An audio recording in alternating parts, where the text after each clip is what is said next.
Guys, meron tayo ditong dinner. Sasangag lang natin ito. Sasangag na sa mag-brown na siya. Patuloy lang ang halo hanggang sa mag-brown. Guys, nag-brown na. Separate lang natin ito sa lalagyan. Meron tayong 500 grams na glutinous rice flour. Pero hindi natin uubusin ito. Talagay lang tayo ng mga kalahati. Ayan guys, maglalagay lang tayo ng konting amount ng tubig. Guys, makuha natin yung tamang tubig nito. Halo-haloin lang maigi para mag-combine lahat ng ating halo. Bali, 4 lang ang ating sangkap dito. Sugar, glutinous flour, sesame seeds, and nyog. Ayan, kinayod na nyog.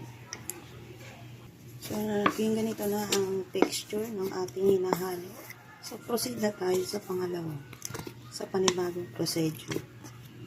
Ayan, habang nagpapainit tayo ng tubig, ayan, kinuha natin yung antigong kayoran. Ayan, dala-dala ko yung antigong kayoran. Kaya tayo magkakayod. Grabe, kapagod magkayod. Ay, yung ating nakayod. Guys, dapat malinis ang ating mga kamay. Kaya natin uhulmahin yung ating palitaw. Itong,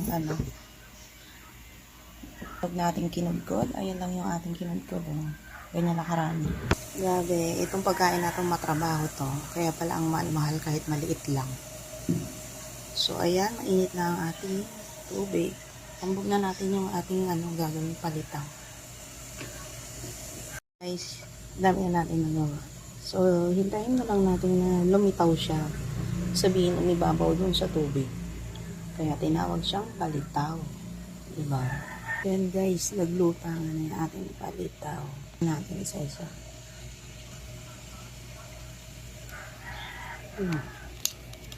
Diba? Yun lang guys, kadali. Pero mahirap gawin. Sabihin maproseso ba?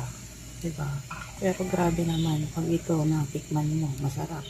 Guys, naglagay tayo ng konting sugar. Tapos yung ating sakal ng nyug. Ayan. Lagay din natin. Pagsasamahin lahat natin. Ayan. Sama-samahin na natin lahat. Ayan guys. Ito yung ating palitaw. Lagay lang natin dito. Ayan. Diba? Ayan guys. Ito yung ating special palitaw. Yan, lutong bahay lang yan guys. Bahalang umulma dun kung anong laki ng palitaw na gagawin mo. Ayan, luto na ang ating special palitaw. Ayan, nakagawa na naman tayo ng masarap na merienda. So yummy. Sarap na ito guys.